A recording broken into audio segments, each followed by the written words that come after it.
महत्वाचं आहे जेव्हा आपण SDLC कव्हर करू.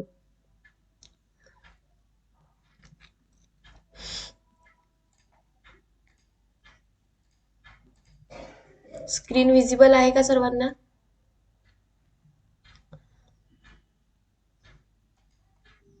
स्क्रीन विजिबल आहे? येस. तर टेस्ट डॉक्युमेंटेशन मध्ये आपण जो फ्लो पाहिलाय टेस्टिंग डॉक्युमेंटेशनचा, त्यामध्ये कुणाला काही प्रॉब्लेम, एखादी टर्म समजली नाही, एखादी स्टेप समजली नसेल? ट्विंकल, सिया, आदित्य, काही प्रॉब्लेम?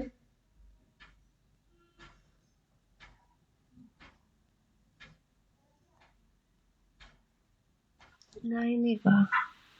ओके, ठीक आहे. Then will focus on next topic, that is software testing life cycle. Okay, तर बघा, जेव्हा आपण टेस्टिंग डॉक्युमेंटेशन फ्लो बघितला, त्यामध्ये आपण काही कंपनी लेवल डॉक्युमेंट्स बघितले आधी, to write, test policy, test methodology, आणि त्यानंतर मग जे नेक्स्ट डॉक्युमेंटेशन आपण पाहिलं टेस्ट प्लॅन पासून, तर ते टेस्ट प्लॅन नंतरचे जे डॉक्युमेंटेशन फेज आहेत ना, त्या सिमिलर फेज STLC मध्ये आहेत. ओके, त्यालाच कॅटेगराईज केलाय. तर यामधल्या मेन ज्या फेजेस आहेत ते म्हणजे टेस्ट इनिशियलायझेशन फेज आहे, ज्यामध्ये तुम्ही रिक्वायरमेंट अनालिसिस करणार आहे. Then test plan, test scenario, test case execution ही एकच, sorry not execution, design, test case scenario आणि टेस्ट केस डिझाईन ही एक फेज कन्सिडर होईल. ओके, त्यानंतर टेस्ट केस एक्झिक्युशन आणि लास्टमध्ये टेस्ट क्लोजर रिपोर्ट. तर ह्या अशा फेजेस फॉलो होतात इकडे STLC मध्ये. आणि मोस्ट इम्पॉर्टंटली इथे एक फॅक्टर लक्षात घ्या, जर तुम्ही गुगल वगैरेला सर्च कराल STLC, तर तुम्हाला एक फेज आणखी दिसेल एखाद्यामध्ये. इकडे टेस्ट केसेस नंतर तुम्हाला test environment setup, before execution तुम्हाला एक एन्व्हायरमेंट सेटअप अशी एक स्टेप तुम्हाला म्हणजे दिसेल. तर तुमची चॉईस असेल की तुम्हाला ती सांगायची आहे की नाही सांगायची आहे. म्हणजे इम्पॉर्टंट पॉईंट तर आहेच तो, ते पण एक एक्झिक्युशनचा पार्ट आहे.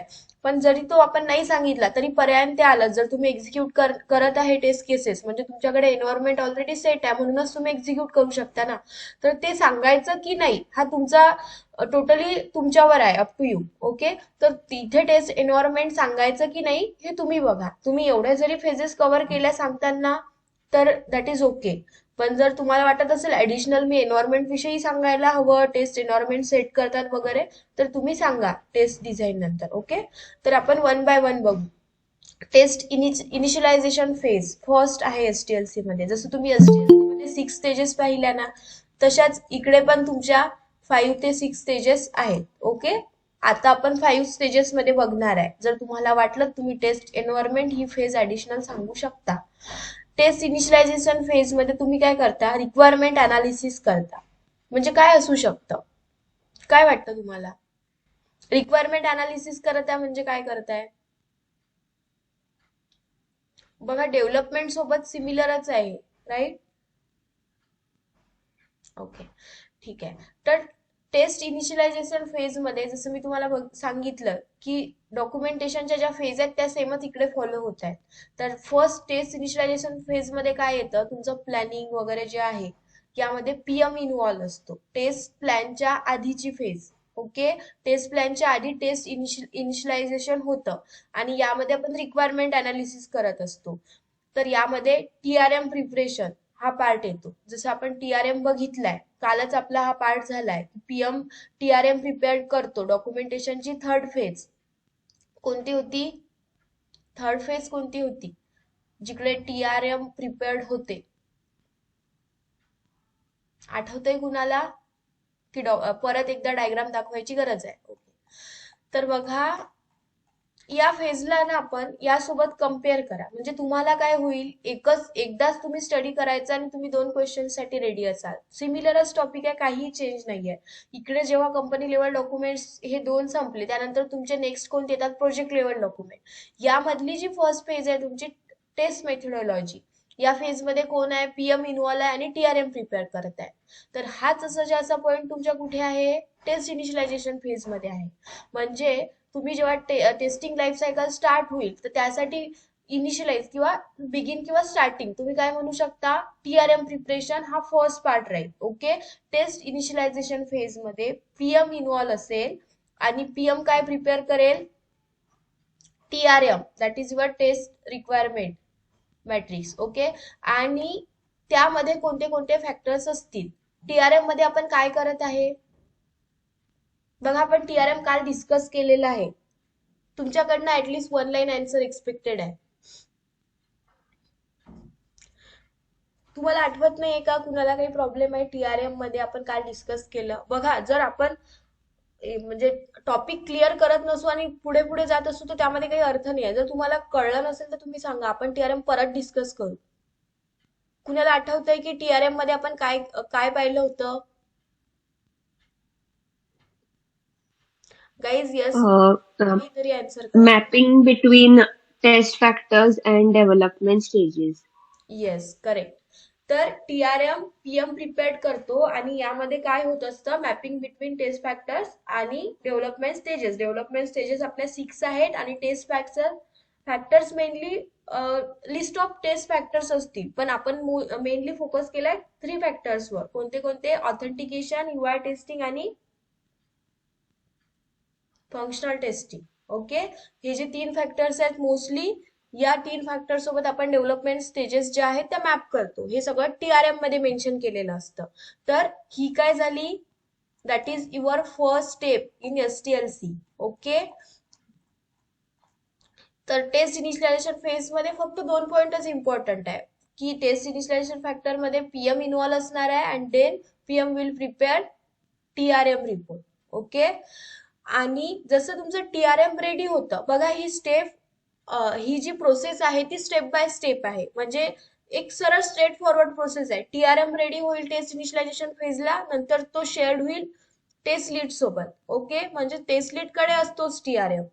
त्यानंतर टेस्ट लीड काय करेल, तुमचा टेस्ट प्लॅन रेडी करेल. टेस्ट प्लॅन मध्ये कोणते कोणते फॅक्टर्स येतात? टेस्ट प्लॅन मध्ये फर्स्टली टेस्ट लीड इन्व्हॉल्व असेल. Then he will focus on job allocation, resource allocation and estimation. Estimation is nothing but the time span for your user story. Okay. Then test plan will contain how to test, when to test, who will test. हा एक important point आहे इथे. ठीक आहे, तुम्ही तिकडे पण add करू शकता. यामध्ये टोटल इन्फॉर्मेशन असेल, how to test, when to test, who will test. म्हणजे हे 3 जे पॉइंट आहेत हे पर्टिक्युलरली रिलेटेड आहे job allocation, resource allocation and estimation. Okay. Then आहे इकडे आपण टाइम स्पॅन डिसाईड करतो. ओके. हे स्पॅन आहे, टाइम स्पॅन डिसाईड करतो. कोण डिसाईड करता इकडे? तुमचा टेस्ट लीडर्स टाइम स्पॅन वगैरे डिसाईड करतो. आता तो एकटाच नाही करत, इकडे डिस्कशन असतं युजर स्टोरीला घेऊन वगैरे. तुम्ही जेव्हा ऍक्च्युअल प्रोजेक्टमध्ये जाल तर तुम्हाला कळेल की टाइम स्पॅन किंवा तुमच्या युजर स्टोरीचे जे स्टोरी पॉइंट असतात, त्याला एक स्टोरी पॉइंट म्हणतात, ते कसे डिसाईड होतात. तर BA वगैरे सोबत मीटिंग्स असतात, सगळेजण तिकडे इन्व्हॉल्व असतात आणि त्यानंतर ते डिसाईड होतात. असा एक project to project changing approach असतात. पण it is a part of test plan only. Okay. तर टेस्ट प्लॅन मध्ये टेस्ट लीड तुमचा इन्व्हॉल्व असेल. He will focus on job allocation, resource allocation and estimation.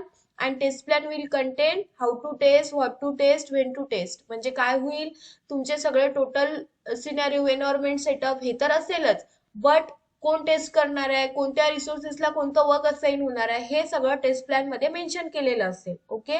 That is your second stage. Then third काय आहे, तुमचं test scenarios आणि test case design. तर test scenarios आणि टेस्ट केस डिझाईन ह्या कोरिलेटेड गोष्टी आहे. म्हणजे पहिले टेस्ट सिनेरिओज तुम्ही राईट कराल आणि त्यानंतर मग तुमच्या टेस्ट केसेस डिराईव्ह होतात.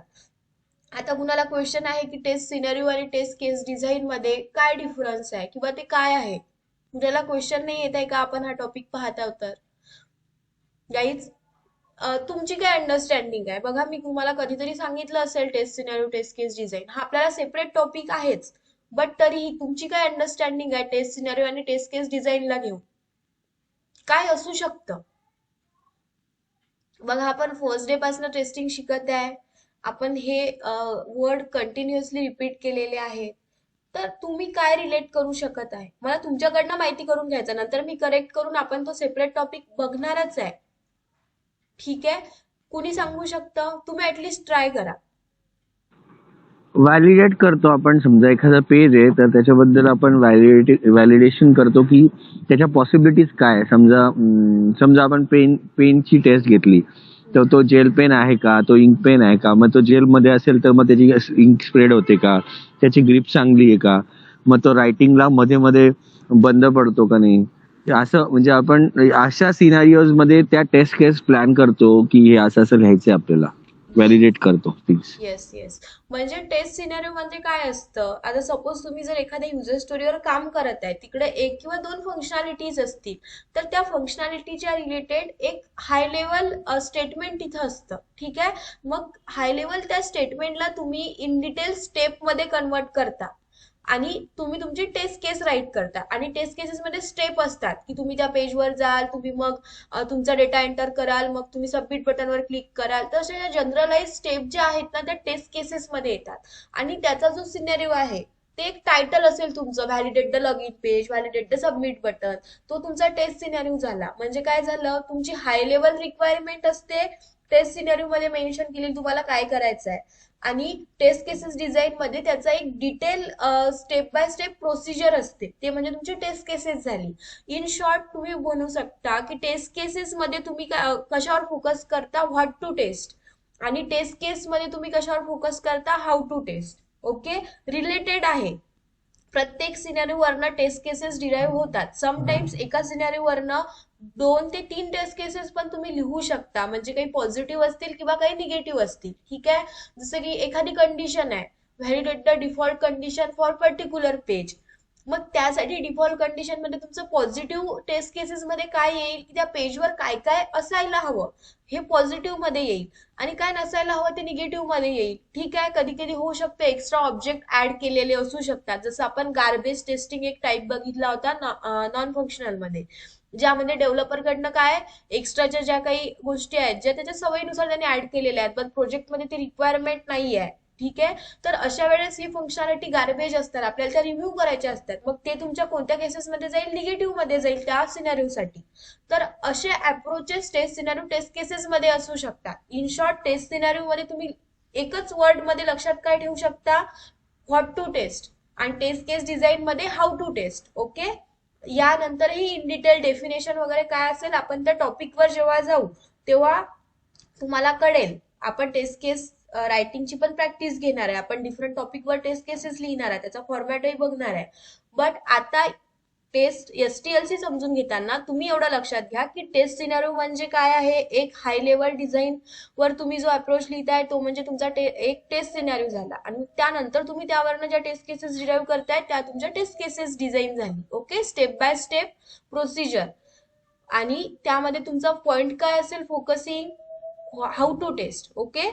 तुम्ही लिहून ठेवा हे तुमच्या नोटमध्ये की टेस्ट सिनारिओ म्हणजे what to test, test cases design म्हणजे हाऊ टू टेस्ट. ओके. तर तुमच्या नेक्स्ट थर्ड फेजेस मध्ये टेस्ट सिनारिओ डिझाईन आणि टेस्ट केस डिझाईन ही तुमची थर्ड स्टेप आहे सॉफ्टवेअर टेस्टिंग लाईफ सायकल मधली. ओके. यामध्ये कोण इन्व्हॉल्व आहे, क्यूए पर्सन इन्व्हॉल्व आहे, म्हणजे टेस्टर इन्व्हॉल्व आहेत, आणि त्यांचं काम असतं सिनॅरिओ आयडेंटिफाय करणं. तुम्हाला जी युजर स्टोरी दिलेलं असते त्यामध्ये तुमचं डिस्क्रिप्शन असते, डिस्क्रिप्शन मध्ये तुम्हाला मोटिव्ह कळून जातं की तुम्हाला काय टेस्ट करायचं आहे. देन तुमचं एक्सेप्टन्स क्रायटेरिया असते, त्यामध्ये तुम्हाला फंक्शनॅलिटी रिलेटेड इन्फॉर्मेशन दिलेली असते किंवा एक दोन सिनॅरिओ दिलेले असतात. मग त्यानंतर तुम्ही आणखी सिनॅरिओ डिराईव्ह कराल, तुम्ही अनालाइज करून, डेटा अनालाइज करून जेही पॉसिबल सिनॅरिओज असतील ते तुम्ही राईट कराल. ओके. तर ऍक्सेप्टन्स क्रायटेरिया आणि डिटेल डिस्क्रिप्शन हे तुम्हाला दिलेलं असतं युजर स्टोरीमध्ये, त्यावरून टेस्ट केसेस डिझाईन करणं, सिनेरिओ आयडेंटिफाय करणं, हे सगळं टेस्टिंगच्या थर्ड फेजेसमध्ये टेस्टर परफॉर्म करतात. ओके. देन नेक्स्ट फेजेस कोणती असणार आहे बघा.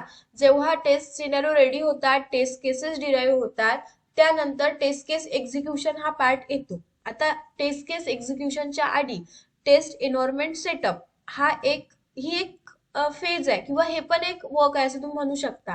तर टेस्ट सिनेरिओ एक्झिक्युशन याच्यामध्ये टेस्ट सिनेरिओ आणि टेस्ट एक्झिक्युशन याच्यामध्ये एक स्टेप आहे एन्व्हायरमेंट सेटअप. जर तुम्ही गुगल केलं तर तुम्हाला मिळेल. आता तुम्ही इकडे ऑप्शनल मध्ये नोट करून ठेवा की तुम्हाला सांगायची आहे की नाही सांगायची आहे. ओके. ओके, की एन्व्हायरमेंट सेटअप, बिकॉज एन्व्हायरमेंट ऑलरेडीच तुमच्याकडे मोस्टली सेटअप असतं, तुम्ही त्यासाठी काही वेगळं असं करत नाही, बिकॉज तुम्ही काही फर्स्ट टाइम टेस्ट परफॉर्म करत नाहीये. जस्ट डिप्लॉयमेंट होते, कुणीतरी सिनियर टेस्टरच डिप्लॉयमेंट करून देतात आणि तुम्ही तुमची टेस्ट परफॉर्म करता, किंवा काही केसेसमध्ये प्रोजेक्टमध्ये रिक्वायरमेंट असेल ना, तुम्हाला डिप्लॉयमेंट कसं करायचं वगैरे शिकवलेलं असतं, तुम्ही डिप्लॉयमेंट कराल इन फ्युचर. डिप्लॉयमेंट म्हणजे इन शॉर्ट काय असतं, की डेव्हलपरच्या एन्व्हायरमेंटमध्ये जो एक कोड आहे त्याचे तो काही ऍड्रेसेस असतात गिट मधनं, ते तुमच्यासोबत शेअर करतो आणि मग टेस्टिंगचं जे एन्व्हायरमेंट असतं SIT वगैरे, त्या एन्व्हायरमेंटमध्ये तुम्ही डिप्लॉय करत असता. ठीक आहे, तो कोड पुश करत असता, तर त्यालाच डिप्लॉयमेंट म्हणतात इन शॉर्ट. तर हे तुमच्या सिनियर टेस्टरनी केलेली असू शकते, नंतर तुम्हाला अपडेट मिळतात तुमचे जे कम्युनिकेशन चॅनल्स असतील, आणि मग तुम्ही तुमची टेस्ट स्टार्ट करता, किंवा काही केसेसमध्ये तुम्ही कराल. ठीक आहे, तर ही एक्स्ट्रा इन्फॉर्मेशन आहे, तुम्ही सांगा और सांगू नका, तुमची चॉईस असेल, पण तुम्ही नोट करून ठेवा की टेस्ट सिनॅरिओ आणि टेस्ट केस डिझाईन या, आणि त्यानंतरची नेक्स्ट फेजेस असेल तुमची एन्व्हायरमेंट सेटअप, आणि देन येईल taste case execution. Okay, mostly avoid केली तरी चालेल. देन नेक्स्ट फेज आहे टेस्ट केस एक्झिक्युशन. तर टेस्टर टेस्ट केस एक्झिक्युशन मध्ये इन्व्हॉल्व असेल. टेस्ट केस एक्झिक्यूट करताना जर टेस्टर्सला काही डिफेक्ट आला, काही बग फाइंड झाले, तर तो रेज करेल. रेज केल्यानंतर डेव्हलपर फिक्स करेल. फिक्स केल्यानंतर तुमच्याकडे परत डिफेक्ट येईल, तो इन टेस्ट मध्ये येईल. त्यानंतर तुमची फर्स्ट स्टेप काय असेल, तुमच्याकडे डिफेक्ट फिक्स होऊन आल्यानंतर तुमची फर्स्ट स्टेप काय असेल?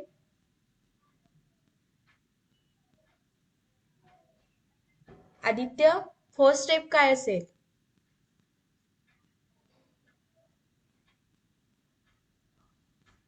बघा, आपण टेस्टिंगचा फ्लो बघितलाय.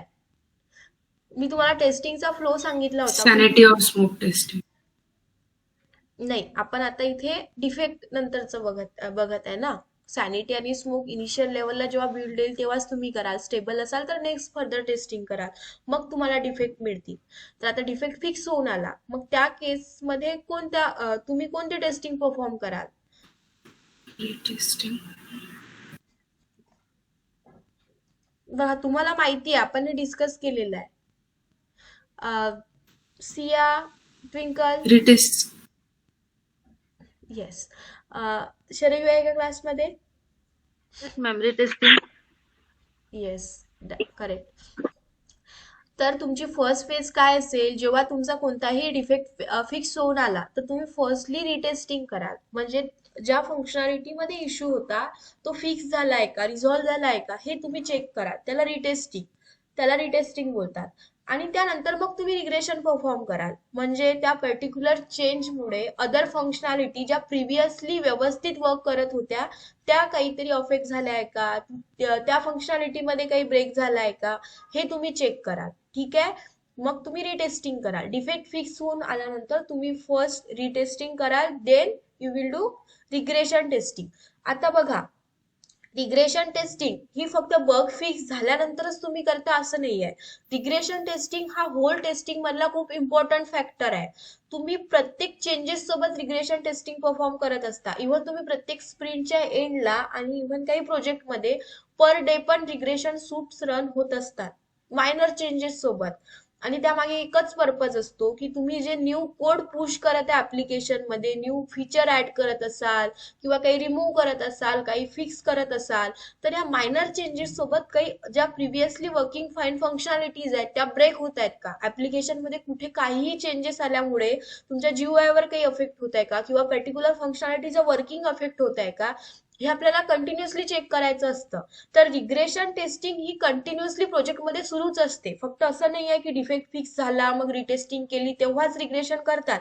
तर रिग्रेशनचा हा एकच अप्रोच नाहीये. ओके, रिग्रेशन तुम्ही प्रत्येक स्प्रिंटच्या एंडला रन करता. काही प्रोजेक्ट्समध्ये पर डे बेसिसवर प्रत्येक चेंजेस सोबत रन केलं जातं, आणि काही प्रोजेक्टमध्ये whole application end of the स्प्रिंटला रन करतात चेंजेस पुश झाल्यानंतर. तर असं एक अप्रोच असतो. कारण रिग्रेशनचा मेन पर्पज काय आहे की तुमच्या ज्या चेंजेस आलेल्या आहेत कोडमध्ये त्या चेंजेसमुळे अदर फंक्शनॅलिटी ब्रेक झाल्या नाहीत पाहिजे. ठीक आहे. त्यासाठी रिग्रेशन रन करावंच लागतं आणि जेव्हा आपण रिग्रेशन रन करतो ना तेव्हा most of the bug find होतात. ठीक आहे. कारण असं होऊच नाही शकत की तुम्ही एखादा नवीन चेंजेस केला त्यामुळे काही अफेक्ट नाही होणार अदर फंक्शनॅलिटी मध्ये. खूप मायनर असतात, तुम्हाला जीयूआय ओके दिसतो बट त्या फंक्शनॅलिटीचं इंटरनल वर्किंग कुठेतरी मिस होतं. कधी कधी फ्रंट एंडला फंक्शनॅलिटी व्यवस्थित दिसते पण डेटाबेस मध्ये काहीतरी चेंजेस येऊन जातात, लिंकिंग डेटाबेसचं जे आहे ते ब्रेक होतं, तुमचा डेटाबेस करेक्ट अप्रोचनी सेव्ह होत नाही. तर असे डिफरंट इश्यू असू शकतात. तुम्ही प्रॅक्टिकली वर्क कराल तेव्हा तुम्हाला हे जास्त लक्षात येईल. बट रिग्रेशन फक्त त्याच अप्रोच मध्ये होत नाही की तुमचा डिफेक्ट फिक्स झाला तेव्हाच रिग्रेशन रन करणार आहे. रिग्रेशन होल सिनारिओ मध्ये तुम्ही कंटिन्युअसली रन करतच राहणार आहे. ठीक आहे. कोणत्याही चेंजेस सोबत न्यू फीचर ऍड असेल, एखादं फीचर रिमूव्ह करणे असेल, एखादा बग फिक्सिंग असेल किंवा काही जीयूआय रिलेटेड चेंजेस असतील किंवा अदर काही नेव्हिगेशनल चेंजेस असतील तर प्रत्येक चेंजेस सोबत तुम्ही रिग्रेशन हे रन करणारच आहे. ओके. बट बग फिक्स केल्यानंतर रिटेस्टिंग फर्स्ट येईल, त्यानंतर रिग्रेशन टेस्टिंग येईल. ओके.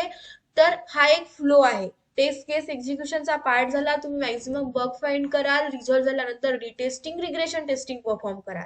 जर ते फिक्स झाले असतील तर बगला तुम्ही डन मध्ये टाकाल, ओके कराल. बट जर ते फिक्स झाले नसतील तर ते रिओपन होतील. ओके. आणि परत मग तीच सायकल रिपीट होईल. रिओपन होतील, डेव्हलपर वर्क करतील, परत तुमच्याकडे येईल, परत तुम्ही रिटेस्ट कराल, रिग्रेशन कराल आणि बघाल की फिक्स झालाय का, असेल तर क्लोज मध्ये जाईल. Okay. That is your whole flow. Then next step आहे टेस्ट समरी रिपोर्ट आणि टेस्ट क्लोज रिपोर्ट. आपण काल पण डिस्कस केलेला आहे. तर फायनली सगळे टेस्टिंग झाल्यानंतर all type of testing, functional, non functional, regression, retesting, सगळे बग फिक्स झाले आहेत, सगळे टेस्टिंग परफॉर्म झाले आहेत. त्यानंतर finally test lead test summary किंवा टेस्ट क्लोजर रिपोर्ट प्रिपेअर करतो.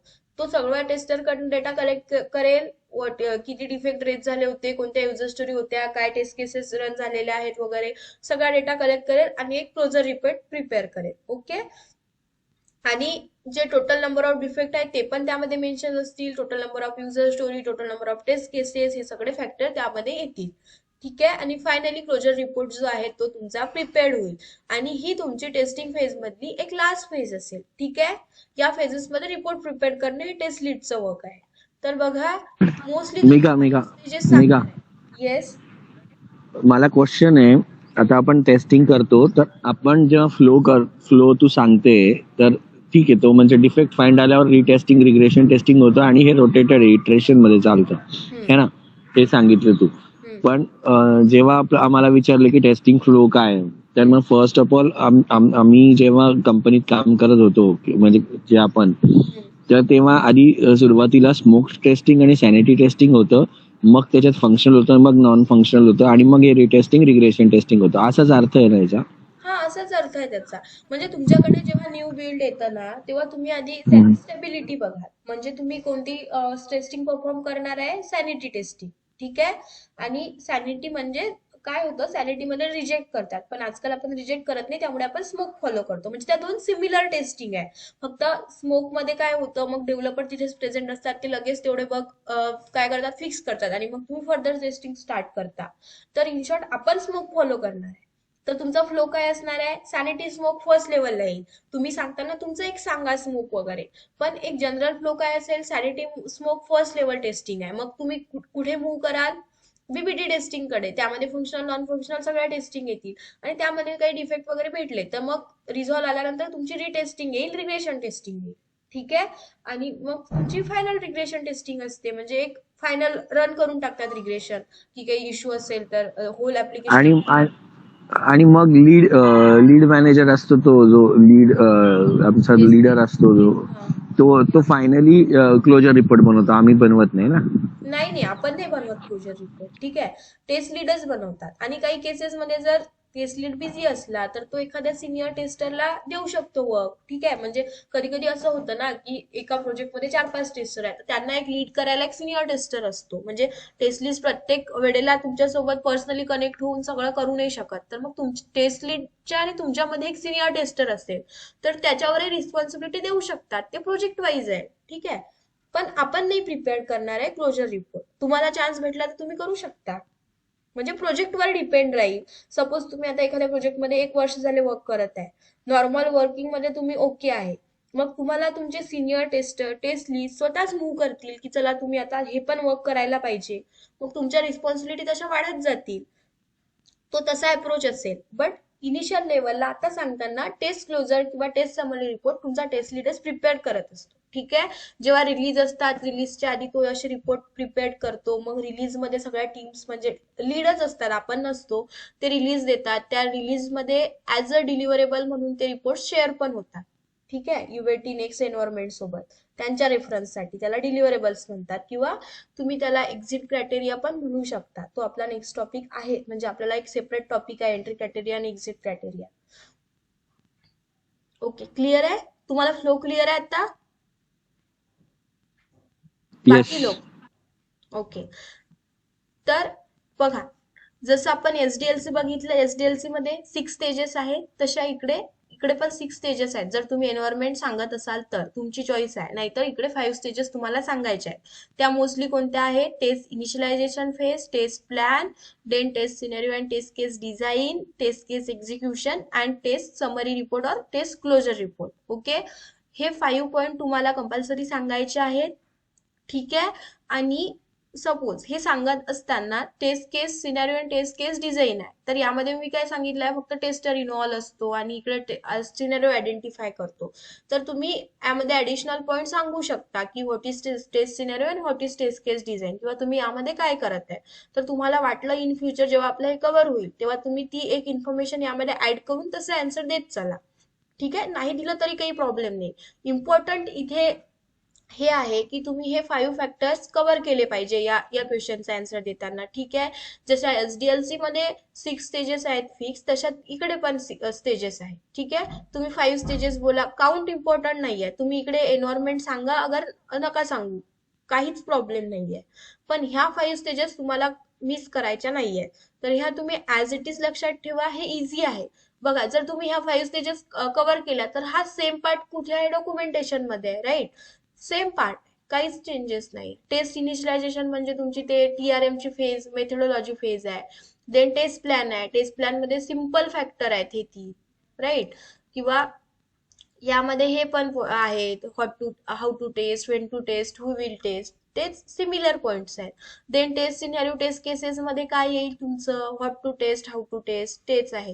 ठीक आहे. त्यानंतर एक्झिक्युशन मध्ये सिम्पली आहे, तुम्ही तुमचे बग फाइंड कराल, तुम्ही रिपोर्ट टेस्ट केस एक्झिक्यूट कराल, नंबर ऑफ बग्स रेज कराल, रिझॉल्व्ह झाल्यानंतर रिटेस्ट कराल, रिग्रेशन परफॉर्म कराल. That is your whole scenario. And then lastly तुमचा टेस्ट लीड काय करेल? रिपोर्ट प्रिपेअर करेल. ओके. तर सिंपल टर्म्स आहेत 5 स्टेजेस असतील, ह्या तुम्हाला मिस नाहीत करायच्या आहेत, ह्या सांगायच्या आहेत. ठीक आहे. ह्या डायग्राम मध्ये जे सांगितलं आहे, जसं की बघा, टेस्ट इनिशियलायझेशन आहे. टेस्ट इनिशियलायझेशन मध्ये तुमचा मेन फोकस असतो रिक्वायरमेंट अनालिसिसवर. हा तुमचा फर्स्ट पॉईंट झाला. देन तुमचा सेकंड पॉईंट आहे टेस्ट प्लॅनिंग. ओके. देन आहे तुमचा थर्ड पॉईंट टेस्ट सिनेरिओ, आणि टेस्ट सिनेरिओ वरूनच टेस्ट केसेस डिझाईन होतात, त्यामुळे हा एकच पॉईंट झाला, म्हणजे हा तुमची थर्ड स्टेप झाली. देन आहे तुमचा टेस्ट एक्झिक्युशन रिपोर्ट. तर यामध्ये तुम्ही हेच करत आहे प्रोसिजर, डिफेक्ट वगैरे आले तर ते डेव्हलपरला सेंड होऊन रिझॉल्व्ह होऊन, म्हणून हे या रिलेटेड आहे. म्हणजे टेक्स्ट एक्झिक्युशनच्या अंडरमध्येच तुमचं डिफेक्ट सेंड, रिझॉल्व्ह, रिटेस्ट वगैरे कव्हर झालं. आणि लास्ट मध्ये फायनली तुमचं test closure report. Okay sir, असा तुमचा एक होल सिनेरिओ आहे 5 स्टेजेसचा. देन गाईज नेक्स्ट पार्ट आपला आहे, तोच फ्लो आपण बघणार आहे जो आता आपण डिस्कस केला. बघा, टेस्टिंग आणि डेव्हलपमेंटच्या फेजेस तुम्हाला माहिती आहे. तर इकडे डेव्हलपमेंट मध्ये असं फॉलो होतं. फर्स्टली डिझाईन फेजेस होते. डिझाईन फेज जर कम्प्लीट झाली असेल तर डिझाईन शेअर होऊन मग कोडिंग फेज होते, मग युनिट टेस्टिंग असेल. मग कोडर काय करतात, जे छोटे छोटे मॉड्यूल त्यांनी कोड केलेले आहेत त्यावर टेस्टिंग परफॉर्म करतात. आणि मग जर ते मॉड्यूल सेपरेटली व्यवस्थित वर्क करत असतील तर मग ते इंटिग्रेट होतात, एक दुसऱ्यांसोबत मर्ज केले जातात, आणि मग इंटिग्रेशन टेस्टिंग होते. हा होल डेव्हलपमेंटचा अप्रोच आहे एसडीएलसी मध्ये. मग तसंच टेस्टिंगचं काय काय असेल? सगळ्यात पहिले टेस्टिंग मध्ये जेव्हा इकडे डिझायनिंग कोडिंग वगैरे चालू असतं तेव्हा तुमच्याकडे पण युजर स्टोरी असतातच असतात. ठीक आहे. आपण अजाईल फॉलो करत आहे, आपल्याकडे युजर स्टोरी असेल इन्स्टेड ऑफ SRS. तर तुम्ही युजर स्टोरी तुमच्याकडे असतील, टेस्ट इनिशियलायझेशन फेज मध्ये तुमच्याकडे टेस्ट प्लॅन आलेला असेल, राईट, म्हणजे तुमच्या टेस्ट लीड सोबत तुमच्या मीटिंग्स असतात, त्यांनी तुम्हाला शेअर केलेलं असते एवढ्या एवढ्या युजर स्टोरी आहेत, ह्या युजर स्टोरी आहेत, तुम्हाला करंट स्प्रिंट मध्ये ऍड झालेल्या दिसतात, तुमच्याकडे स्टोरीचे नंबर्स असतात, तुम्ही जाऊन बघू शकता, अंडरस्टँड करू शकता. तर हे सगळं टेस्ट प्लॅन तुमच्याकडे आल्यानंतर, युजर स्टोरी तुमच्याकडे असल्यानंतर तुम्ही बघाल, मग त्यानंतर त्यावरून तुम्ही तुमच्या टेस्ट केस आणि टेस्ट सिनेरिओ डिराईव्ह कराल किंवा राईट करून ठेवाल तुमच्या फ्री टाइम मध्ये. जेव्हा डेव्हलपमेंट होत आहे इनिशियल लेवलला, तेव्हा तुम्ही स्टेबल बसता असं नसते. तुम्ही काय करता, ऑटोमेशनची जर तुमची स्क्रिप्ट असेल तर सिमिलर फंक्शनॅलिटीज साठी तुम्ही लिहून ठेवता स्क्रिप्ट आधीच, मग त्यामध्ये मायनर चेंजेस तुम्ही ऍक्च्युअल युजर स्टोरी रेडी झाल्यावर कराल, ती डिफरंट गोष्ट आहे. त्यानंतर जर मॅन्युअलचा केस असेल तर तुम्ही युजर स्टोरी अंडरस्टँड कराल. असं होतं मोस्टली की स्प्रिंट स्टार्ट झाल्यावर टेस्टरकडे फर्स्ट डेला वगैरे वर्क नसतं, कारण डेव्हलपमेंटच चालू असते, तुमच्याकडे कसं वर्क येणार आहे एक्झिक्युशनसाठी काही पण. तर त्या दिवशी तुमचा काय फोकस असतो की तुम्ही टेस्ट केसेस त्या दिवशी राईट करत असता, मॅन्युअली तुम्ही लिहून ठेवता. मग जेव्हा सेकंड डे थर्ड डेला तुमच्यासोबत युजर स्टोरी शेअर केल्या जातात किंवा रेडी होतात, मग तुम्ही फायनली एक्झिक्युशन स्टार्ट करता. म्हणजे डेव्हलपरला स्प्रिंट स्टार्ट झाल्याच्या पहिल्या हवरपासूनच त्याचं वर्क स्टार्ट होतं, पण टेस्टरच्या केसमध्ये एक्झिक्युशनसाठी त्याच्याजवळ काहीच नसतं. ठीक आहे, ऍक्च्युअल बिल्डच रेडी नसतं. तर त्यामुळे त्या पिरियड मध्ये टेस्टरचं काय काम असतं की मॅन्युअली टेस्ट केसेस राईट करून ठेवेल युजर स्टोरी अंडरस्टँड करून. ठीक आहे, जसं मग तुमच्याकडे सेकंड डे नंतर युजर स्टोरी यायला सुरुवात होतील किंवा रेडी रेडी तुमचा जे रेडी टू टेस्टचा क्यू आहे त्यामध्ये तुम्हाला युजर स्टोरी मिळतील, मग तुम्ही पिक कराल आणि मग तुम्ही ज्या टेस्ट केसेस राईट केलेल्या आहेत त्या तुम्ही रिव्ह्यू करून घ्याल तुमच्या टेस्ट लीड किंवा सिनियर टेस्टर कडनं, पीअर रिव्ह्यू असेल, सेल्फ रिव्ह्यू असेल, जोही तुमच्या टेस्ट केसेस अप्रूव्ह झाल्या मग तुम्ही एक्झिक्यूट करायला स्टार्ट करा. ओके, तर हा टेस्टिंगचा होल एक काय बोलू शकतो आपण, एक ट्रॅव्हलिंग असेल टेस्टिंगची किंवा एक होल जर्नी असेल. ओके, टेस्ट इनिशियलायझेशन टेस्ट असेल, त्यानंतर कोडिंग इकडे स्टार्ट असताना सेम टाइमला तुमचा टेस्ट प्लॅन वगैरे रेडी आहे, त्यानुसार तुम्ही टेस्ट केसेस डिझाईन कराल युजर स्टोरी अंडरस्टँड करून. आणि जेव्हा मग इंटिग्रेशन टेस्टिंग डेव्हलपमेंट फेजमध्ये रेडी होऊन जाते, परफॉर्म होते, त्यानंतर तुमच्यासोबत बिल्ड शेअर होतं आणि मग तुम्ही फायनली तुमच्या टेस्ट केसेस एक्झिक्यूट करता. मग त्यानंतर जेव्हा बिल्ड शेअर झालं त्यानंतरच्या काय तुमच्या फेजेस असतील, तर बघा फर्स्ट लेवलला तुम्ही सॅनिटी स्मोक टेस्टिंग परफॉर्म करा. ठीक आहे, सॅनिटी स्मोक टेस्टिंग मध्ये तुम्ही काय कराल, ऍप्लिकेशन स्टेबल आहे की नाही हे चेक कराल. स्टेबल आहे की नाही हे कशावरनं आपण ठरवतो, सॅनिटी स्मोक मध्ये आपण काय करताय, प्रॉपर वर्क. ते समजा लॉग इन फंक्शनॅलिटी जर लॉग इन होतंय का नाही आणि एंटर करतोय का नाही तो, त्याच्यासाठी आपण स्टेबिलिटी चेक करतो. येस, ते म्हणजे बघ त्याला स्टेबिलिटी म्हणतात. हा, ते एक एंट्री पॉइंटचं झालं. पण त्यानंतरही सपोज तुम्ही एंट्री केली त्यानंतरही तुम्हाला प्रत्येक मॉड्यूलला एक हाय लेवलला चेक करायचं असतं, तुम्ही ट्रॅव्हल करू शकत आहे का, तुम्ही टेक्स्ट बॉक्स मध्ये डेटा एंटर करू शकत आहे का, किंवा काही जीओआय मध्ये इश्यू आहे का, लिंक असेल, नेव्हिगेशन असेल, टॅब्स असतील, रेडिओ बटन्स असतील, चेकबॉक्स असतील. तर हे सगळे जे आहेत ऑब्जेक्ट, वेब ऑब्जेक्ट, हे तुम्हाला हाय लेवलला चेक करायचे असतात आणि त्याची स्टेबिलिटी डिफाईन करायची असते. आणि जर बिल्ड स्टेबल असेल तर तुम्ही डिसाईड करता की फर्दर टेस्टिंगसाठी ते रेडी आहे. ओके, देन तुमची नेक्स्ट लेवलची टेस्टिंग काय होईल, तुमचं बिल्ड स्टेबल आहे तर बीबीटी आणि सिस्टीम अँड फंक्शनल टेस्टिंग, म्हणजे यामध्ये मग तुमच्या सर्वच टेस्टिंग आल्या, फंक्शनल, नॉन फंक्शनल, त्यामध्ये रिलायबिलिटी असेल, जीयूआय रिलेटेड असेल, तुमची डेटाबेस टेस्टिंग असेल, डिफरंट कव्हरेजेस असतील, तुमचे इनपुट डोमेन कव्हरेजेस असतील, एरर हँडलिंग टेक्निक असेल, कॅल्क्युलेशन बेस्ड टेक्निक असेल. त्यानंतर आपण नॉन फंक्शनल मध्ये कोणत्या टेस्टिंग पाहिल्या आहेत बघा, 7-8 प्रकारच्या टेस्टिंग पाहिल्या आहेत आपण. RCC, double I, SPB. RCC, R म्हणजे रिकव्हरी, सी म्हणजे कॉन्फिगरेशन टेस्टिंग, आय म्हणजे सॉरी इन्स्टॉलेशन टेक्निक, दुसरा आय म्हणजे initializing inter system testing, S म्हणजे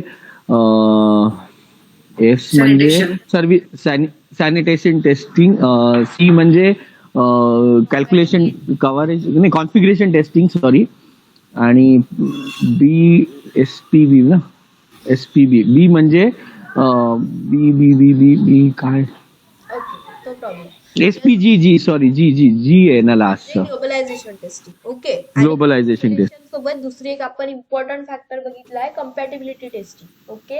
हा, कम्पॅटेबिलिटी. येस, त्यामध्ये आणखी आपण क्रॉस ब्राउझर, व्हर्जन कंट्रोल वगैरे टेस्टिंग बघितले आहे. तो एक IMP part. Forward and backward. Yes, forward compatibility, backward compatibility असेल, व्हर्जन कंट्रोल असेल आणि क्रॉस ब्राउझर असेल, ह्या टेस्टिंग इम्पॉर्टंट आहेत.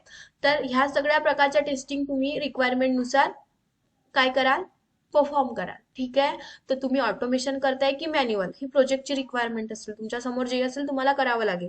आता क्रॉस ब्राउझरच्या ज्या टेस्टिंग आहेत, म्हणजे ज्यामध्ये आपण मल्टिपल ब्राउझर टेस्टिंग रन करत असतो, म्हणजे आपल्याला आपलं ऍप्लिकेशन कोणत्या कोणत्या ब्राउझरला सपोर्ट करतं हे चेक करायचं असतं. तर मोस्टली अशा केसेसमध्ये तुम्ही मॅन्युअली टेस्ट परफॉर्म नाही करत. तुम्ही एक टेस्ट लिहून घेता, त्यानंतर तुम्ही ऑटोमेशन राईट करता आणि ऑटोमेशन स्क्रिप्ट रन करता. ओके.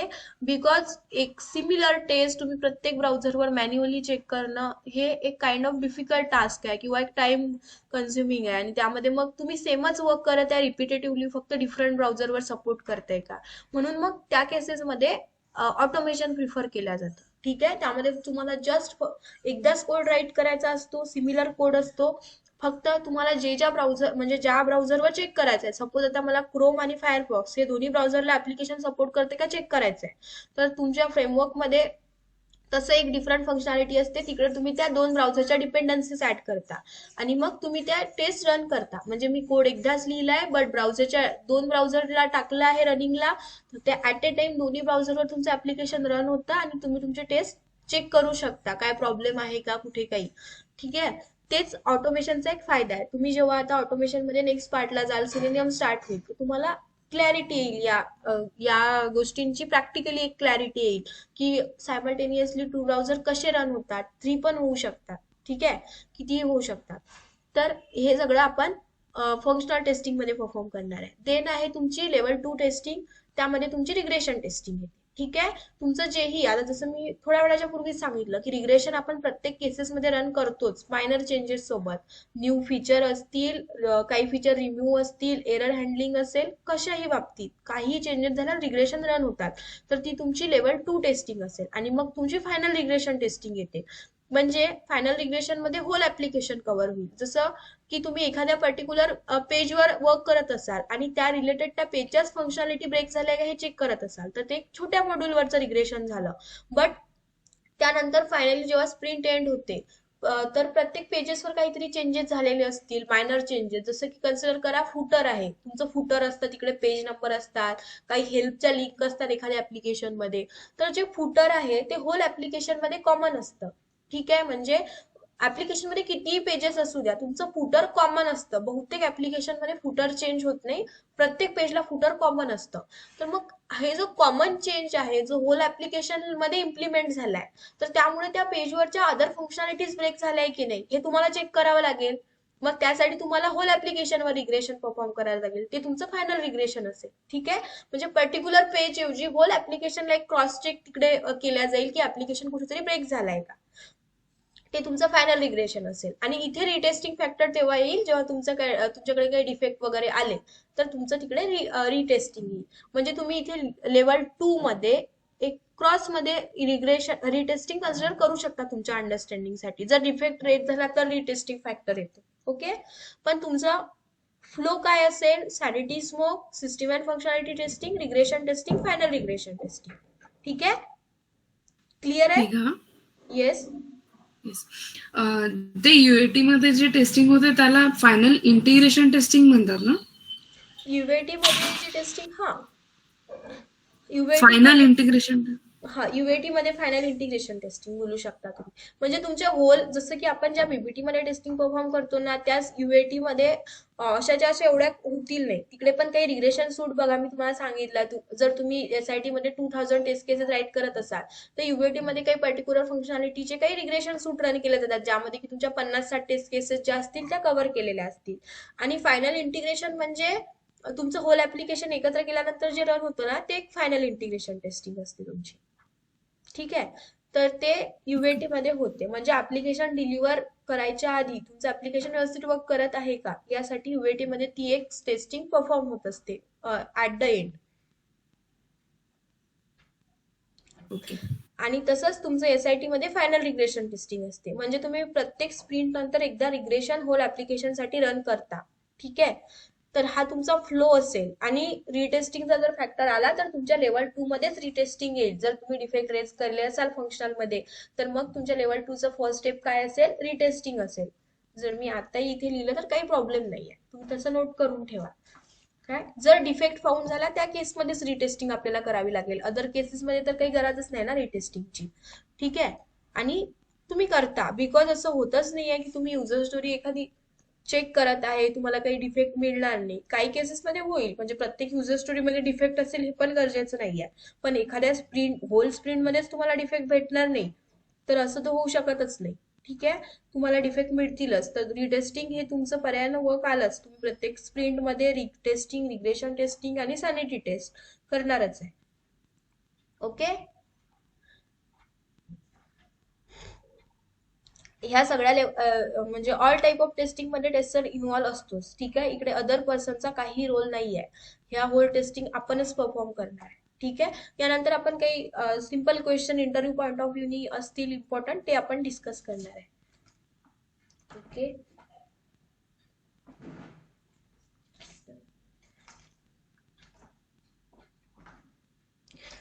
बघा टेस्ट प्लॅन यावर तुम्हाला क्वेश्चन येऊ शकतो.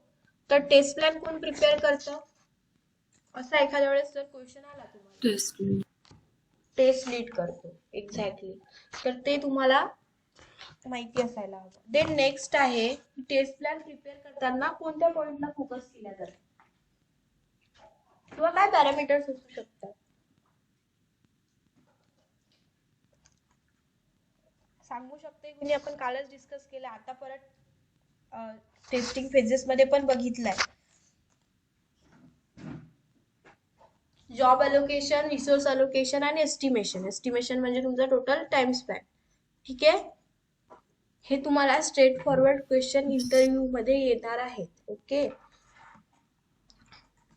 तर हा तुमचा सेकंड क्वेश्चन आहे.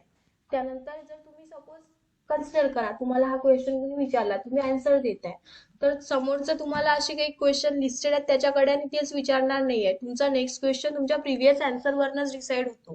तुमचा इंटरव्ह्यू कोणत्या साईडनी जाणार आहे टोटल तुमच्या आन्सरवर डिपेंड असतं. तर होऊ शकतं तुम्ही हे आन्सर देताय तर तो यामधलाच एखादा पॉईंट पकडेल, जसं की एस्टिमेशन आहे, हा वर्ड एस्टिमेशन, तुम्हाला त्यावरच तो विचारेल की एस्टिमेशन म्हणजे काय आहे. ठीक आहे. मग तुमचा इंटरव्ह्यू त्या त्या दिशेनं जाईल, तुम्हाला एस्टिमेशनचा आन्सर द्यावा लागेल. म्हणजे एक क्वेश्चन विचारला तर तो तिथेच सोडून नेक्स्ट क्वेश्चनला नाही जात, त्यामधलं काहीतरी पिक करून नेक्स्ट क्वेश्चन विचारतो. मग एस्टिमेशन म्हणजे काय आहे आपण डिस्कस केलेलं आहे.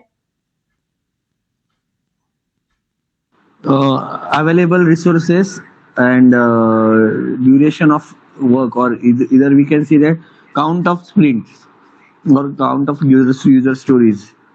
त्याच्यावरून आपण एस्टिमेशन प्लॅन करतो. आणि एस्टिमेशन म्हणजे अवेलेबल रिसोर्सेस, त्याच्यानंतर समजा सपोज टू 16 युजर स्टोरीज आहे आणि आपल्याकडे 16 आवर्स आपल्याला डेव्हलपरचे लागतात आणि 4 टेस्टरचे लागतात. सो टोटल आपण 20 आवर्स एस्टिमेट करतो for sake of specific sprint, म्हणजे 1 वीकचं. राईट. ओके. ओके. आणखी कोणी सांगू शकत आहे काही. एस्टिमेशन म्हणजे एखादी स्प्रिंट कम्प्लीट करायला किती एफर्ट्स लागू शकतात, हा. किती टाइम वगैरे लागू शकतो किंवा किती नॉलेज लागू शकतं, येस. म्हणजे तुमचं किती रिसोर्स लागू शकतात.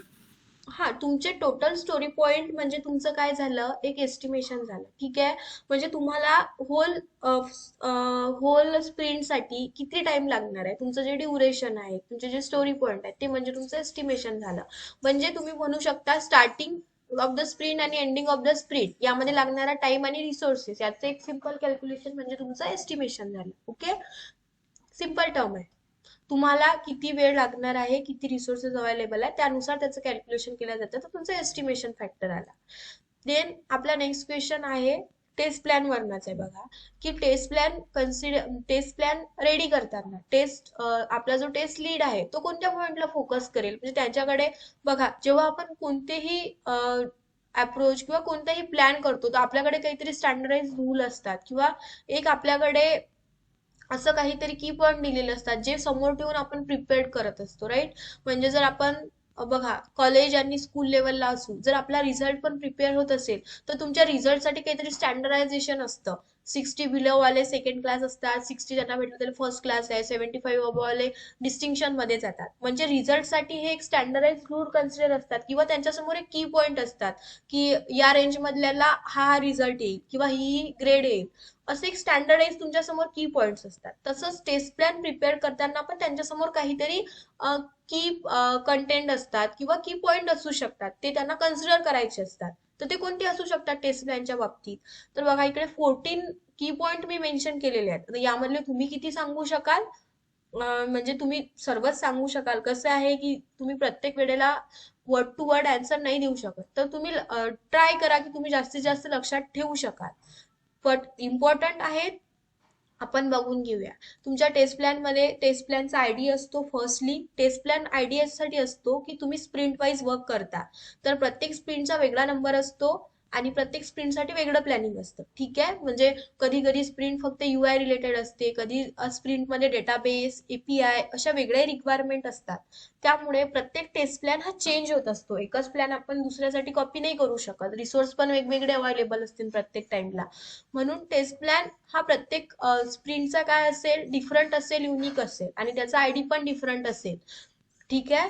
देन आहे इटरेशन. इटरेशन म्हणजे काय आहे, तुमचं स्प्रिंट कोणती आहे. ठीक आहे. म्हणजे इटरेशन म्हणजे एक ड्युरेशन झाली, एक सायकल झाली. आपण बघितलंय की आपण इटरेटिव्ह अप्रोच मध्ये काम करतोय अजाईल मध्ये. म्हणजे तुम्ही जर एक सायकल किंवा एक स्प्रिंट फॉलो करत आहे म्हणजे ते एक इटरेशन झालं, राईट. तर तुमची स्प्रिंट कितवी आहे किंवा कोणतं इटरेशन आहे ते म्हणजे तुमच्या इटरेशन मध्ये मेन्शन केलेलं असेल. ठीक आहे. यामध्ये इन शॉर्ट तुमचा नंबर असेल स्प्रिंट वगैरेचा. देन टेस्ट आयटम कोणते कोणते असतील तुमच्याकडे. टेस्ट आयटम मध्ये तुमच्या डिफरंट टाइप ऑफ टेस्टिंग आल्या. ठीक आहे. किंवा जसं मी तुम्हाला नेहमी नेहमी म्हणताय, functional testing, database testing, API testing, असे जे डिफरंट टाइप आहेत त्यानुसार टेस्ट आयटम ठरवल्या जातील. ठीक आहे. त्यानंतर कोणते फीचर आपण टेस्ट करणार आहे, म्हणजे प्रत्येक स्प्रिंट मध्ये प्रत्येक युजर स्टोरी मध्ये डिफरंट फंक्शनॅलिटी असते. कधी कधी तुम्ही न्यू फीचर ऍड करणार आहे, जसं की सपोज कन्सिडर करा एखादं ऍप्लिकेशन रेडी होऊन डिलिव्हर झालेलं आहे आणि त्यानंतर आता ऍप्लिकेशनची रिक्वायरमेंट आहे ते एका इंग्लिश या स्टँडर्ड लँग्वेज मध्ये ऑलरेडी डिलिव्हर झालेलं आहे आणि करंटली आता रिक्वायरमेंट अशी आली आहे की तुम्हाला एका लोकल लँग्वेज मध्ये ते ट्रान्सलेट करायचं आहे. म्हणजे हे नवीन फीचर ऍड झालं ट्रान्सलेशनचं तुमच्या ऍप्लिकेशन मध्ये. ठीक आहे.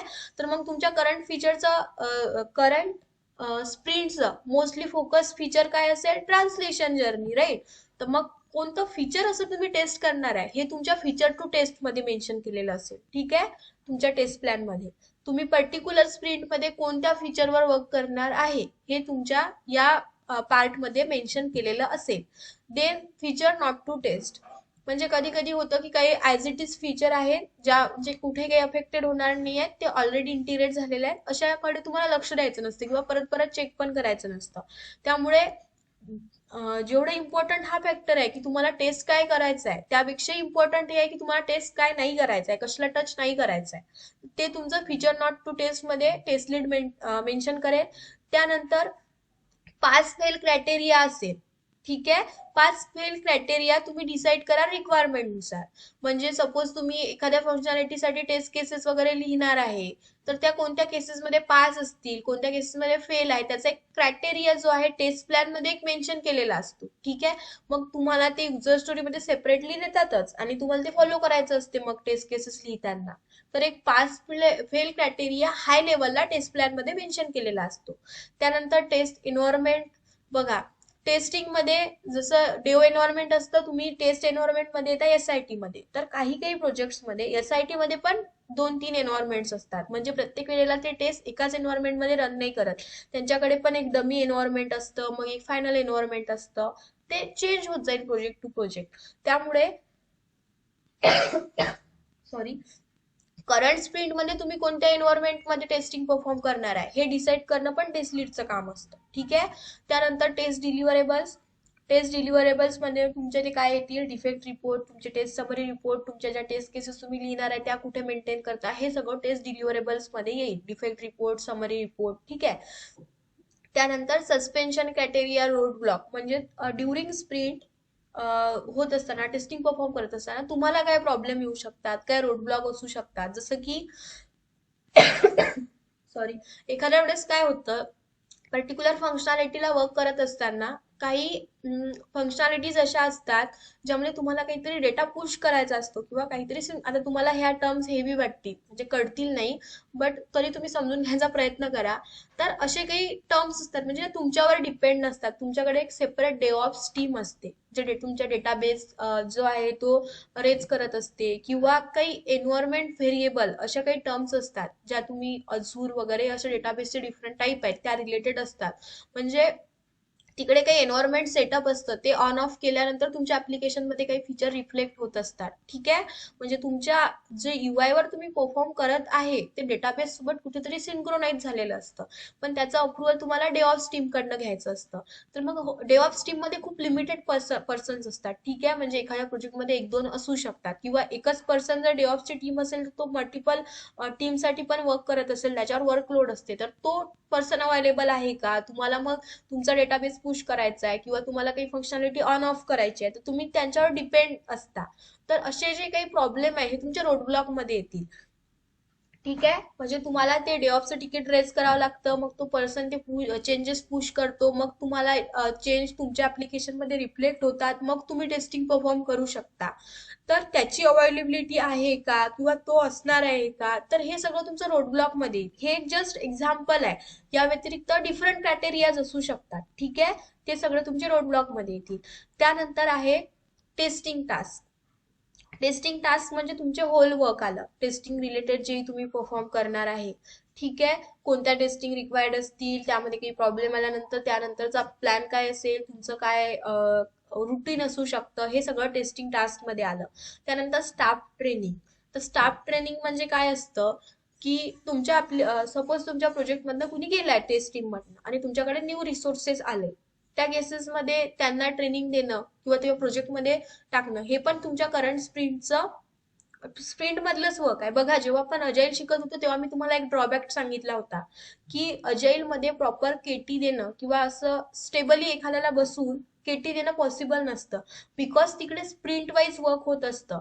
तर अदर प्रोजेक्ट सारखं, जसं की एखादा प्रोडक्शनचा टीम असेल किंवा अदर काही प्रोजेक्ट्स असतील, त्या प्रोजेक्ट्समध्ये कसं होतं, कॅन्डिडेटला बसून ठेवलं जातं, त्याचं 1 महिना ट्रेनिंग होतं, मग त्याला पर्टिक्युलर वर्क असाइन होतं. तर अजाईल मध्ये असं होत नाही, पर्टिक्युलर स्प्रिंट मध्ये जे सुरू आहे त्याला तेच अंडरस्टँड करायचं असते, नेक्स्ट स्प्रिंट पासून त्याला वर्क करायचं असते. तर स्टाफ ट्रेनिंग हे सिमिलरली पेअर प्रोग्रामिंग वगैरे मध्ये होते, म्हणजे एखाद्या सिनियर टेस्टर आणि सिनियर डेव्हलपर सोबत ज्युनियरला असाइन करून देतात 1-2 वीकसाठी, मग ते त्यांच्यासोबत वर्क करत राहतात, मग ते समजून घेतात. त्यांच्यासाठी काही असे सेपरेट सेशन्स देणं पॉसिबल नसतं अजाईल मध्ये, म्हणजे दिले तरी हाय लेवलला असतात, इन डिटेल ट्रेनिंग पॉसिबल नसतं, तो एक पार्ट येते. न्यू जॉईनर्स साठी अशी ट्रेनिंग असतील. त्यानंतर सेकंड सिनेरिओ हा असू शकतो, की कधी कधी होतं तुम्ही तुमच्या करंट प्रोजेक्टमध्ये ऑटोमेशन आणि मॅन्युअल ह्या दोन टेस्टिंग परफॉर्म करत आहे, क्रॉस ब्राउझर टेस्टिंग पण परफॉर्म करत आहे, पण तुमचं ऍप्लिकेशन जे आहे ते मोबाईल व्ह्यू साठी पण क्लायंटला द्यायचं आहे. तर मग क्लायंट कडनं रिक्वायरमेंट असते की ऍप्लिकेशन मोबाईल ऍप्लिकेशनला सपोर्टिव्ह असलं पाहिजे, मग तुमच्याकडे रिक्वायरमेंट येते मोबाईल टेस्टिंगची. मग होऊ शकतं की एखाद्या प्रोजेक्ट न्यू आहे आणि त्यामध्ये जे टेस्टर्स आहेत त्यांना मोबाईल टेस्टिंगचं नॉलेजच नाहीये, पण क्लायंट कडनं तर रिक्वायरमेंट आहे की तुम्हाला मोबाईल टेस्टिंग पण परफॉर्म करायची आहे, म्हणजे ऑटोमेशन मॅन्युअल तर तुम्ही परफॉर्म करणारच आहे फंक्शनॅलिटीसाठी, पण मोबाईल व्ह्यूला सपोर्ट करत आहे का हे पण तुम्हाला टेस्ट करायचं आहे. मग त्यासाठी तुमचं काय होईल, एक ट्रेनिंग अरेंज करतील ते, मग तुम्ही मोबाईल टेस्टिंग शिकाल आणि ते इम्प्लिमेंट कराल. ठीक आहे, मोबाईल टेस्टिंग खूप सिम्पल टर्म असते, म्हणजे तुम्हाला एक जस्ट एक्झाम्पल देणार आहे, तुम्हाला इन फ्युचर करावी लागली तर. आणि त्यामध्ये खूपच म्हणजे एक कॉम्प्लिकेटेड नाही म्हणू शकत तुम्ही, पण एक असं बोरिंग टाईप ऑफ किंवा एक टाइम कन्झ्युमिंग वर्क असतं. कारण बघा, जेव्हा मोबाईल टेस्टिंग परफॉर्म होत आहे, तुम्हाला मोबाईल टेस्टिंग मध्ये किती प्रकारचे डिव्हाइस आहेत, डिफरंट टाईप ऑफ मोबाईल्स आहे, त्यांच्या सेटिंग्स डिफरंट असतात, टॅबलेट व्ह्यू असतो, त्या मोबाईलमध्ये पण ऍपलचे व्ह्यू वेगळे येतात, काही मोबाईलमध्ये अँड्रॉइडचा व्ह्यू वेगळा येतो, ऍपलमध्ये वेगळ्या येतात. तर असे खूप मल्टिपल जे आहेत, जवळजवळ 30-40 टाईप्स मोबाईल टेस्टिंग मध्ये येतात. तर आपण प्रत्येक कॅटेगरीमध्ये म्हणजे प्रत्येक ऍप्लिकेशन नाही चेक करू शकत, तर म्हणून मग काय करतात की मोबाईलच्या काहीतरी 4 कॅटेगरीज असतात, tablet view, apple view, Android view. तर यामध्ये जे ऍप्लिकेशन्स असतात, म्हणजे हे जे 4 मेन व्ह्यू आहेत, या प्रत्येकामधला एक मॉडेल पिक केलं जातं. जसं की अँड्रॉइड व्ह्यू आहे, तर अँड्रॉइडमध्ये माझ्याकडे किती मोबाईल असू शकतात. विवोचा असू शकतो, किंवा अदर आपले जे मोबाईल आहेत हे सगळे अँड्रॉइड व्हर्जन्स आले. तर या अँड्रॉइड व्हर्जन मधला तुम्ही एक मोबाईल कोणताही पिक कराल, मग ऍपल मोड मधला दुसरा कराल, मग टॅबलेटमध्ये किती आहे तुमचं जे तुमच्या हातावरचं जे घड्याळ आहे, वॉच आहे, त्यामध्ये पण बघा स्मार्ट वॉच येते आणि त्यामध्ये पण एक व्ह्यू येतो. तर त्यामध्ये पण काही काही ऍप्लिकेशन सपोर्टिव्ह असतात, तुम्हाला टेस्ट करावं लागू शकतं त्या व्ह्यू मध्ये. डेस्कटॉप व्ह्यू आहे, मोबाईल व्ह्यू आहे, टॅबलेट व्ह्यू आहे. तर असे different type of functionality mobile testing मध्ये असतात. ठीक आहे, म्हणजे हे जस्ट एक तुम्हाला एक्झाम्पल आहे की तुमची रिक्वायरमेंट काय असू शकते. म्हणजे तुम्ही करंटली मॅन्युअल ऑटोमेशन वर्क करत आहे, पण जर तुम्हाला क्लायंटकडनं रिक्वायरमेंट आली की तुम्हाला मोबाईल टेस्टिंग पण परफॉर्म करायची आहे, मग त्या केसेसमध्ये तुमचे ट्रेनिंग अरेंज होतात आणि तुम्हाला ते शिकून मग ते पण परफॉर्म करायचे असते. तर हा सगळा पॉइंट ऑफ व्ह्यू तुमच्या टेस्ट प्लॅन मध्ये कन्सिडर केलेला असतो. देन आहे रोल्स अँड रिस्पॉन्सिबिलिटीज. तर यामध्ये सरळ हेच येईल तुमचं रिसोर्स अलोकेशन आणि टास्क अलोकेशन जे आपण बघितलंय, वर्क अलोकेशन. तर कोण टेस्टर कोणत्या रिस्पॉन्सिबिलिटीज हँडल करणार आहे हे टेस्ट प्लॅन मध्ये टेस्ट लीड कन्सिडर करेल किंवा रेडी ठेवेल तो प्लॅन. त्यानंतर रिस्क हँडल. प्रोजेक्ट मध्ये वर्क करताना कोणते रिस्क येऊ शकतात, टेक्नॉलॉजी रिलेटेड असेल, एन्व्हायरमेंट रिलेटेड असेल, रिसोर्स अवेलेबिलिटी रिलेटेड असेल, ह्या सगळ्या रिस्क ज्या आहेत त्या कशा हँडल करायच्या, त्याचा काय बॅकअप असेल हे टेस्ट प्लॅन मध्ये कन्सिडर केलेलं असेल. देन आहे approve and signature. Test plan बनवल्यानंतर तो होल देव टीम आणि टेस्ट टीम आणि प्लस तुमचा बीए यांच्यासोबत डिस्कस केला जातो आणि त्यावर फायनल अप्रुव्हल असतं की ठीक आहे, आपण सगळेच पॉईंट कव्हर केलेले आहेत, आपल्याकडे बॅकअप पण आहे, आणि जर काही रिस्क आली तर त्याचं काय अल्टरनेट सोल्युशन असू शकतं, हे सगळे पॉईंट जर मेन्शन असतील तर प्लॅन अप्रूव्ह होतो आणि तुमची जी आहे स्प्रिंट मधलं वर्क स्टार्ट होतं. तर त्यामुळे फायनल पॉईंट तिथं असतो अप्रुव्हलचा. ठीक आहे, हे 14 पॉईंट टेस्ट प्लॅन मध्ये कन्सिडर केलेले असतात. यामधले तुम्ही जेवढे सांगू शकत असाल तेवढे सांगायचा प्रयत्न करा आणि लक्षात ठेवायचा प्रयत्न करा. ओके, क्लिअर आहे सगळ्यांना टेस्ट प्लॅन? Yes, yes. बोलताय? मेघा, ते इंट्रोडक्शन राऊंड मध्ये रोल्स अँड रिस्पॉन्सिबिलिटीज येतात ना, ते ते आम्हाला टेक्स्ट करून टाक ना, व्हॉट्सअपवर ग्रुपमध्ये टाक ना. म्हणजे आम्ही ते आज वाचून घेतो, म्हणजे आम्हाला पुढच्या वेळेस जेव्हा येईल मॉक तेव्हा सांगता येईल. चालेल, मी तुम्हाला एक सॅटर्डे पर्यंत टेक्स्ट करून देईल. ठीक आहे, तर आपण आज इथे की पॉइंट पर्यंत बघितलंय टेस्ट प्लॅन पर्यंत. नेक्स्ट टॉपिक आपण उद्या बघू. ठीक आहे, जर एकाच दिवशी जास्त टॉपिक बघितले तर तुम्हाला कन्फ्युजन होईल. नेक्स्ट नाही नाही, बस आपलं बस. आणि एंट्री क्रायटेरिया हा आहे. आपले 2 टॉपिक इथे कव्हर झालेले आहेत. एक मेन आहे टेस्ट डॉक्युमेंटेशन फ्लो आणि देन आहे एसटीएलसी. ठीक आहे, मग त्यामध्ये आपण टीआरएम वगैरे ह्या टर्म बघितल्याच, पण एसटीएलसी हा तुमचा मोस्ट इम्पॉर्टंट टॉपिक आहे. होल टेस्टिंग यावरच इम्पॉर्टंट आहे, त्यामुळे ह्या 5 फेजेस ज्या आपण बघितल्या ह्या तुम्हाला क्लिअर असायला हव्या. ठीक आहे, तुम्ही हे 2 टॉपिक तुमच्या डिस्कशन मध्ये ऍड करा आजपासून. आणखी कुणाला काही क्वेश्चन? रेकॉर्डिंग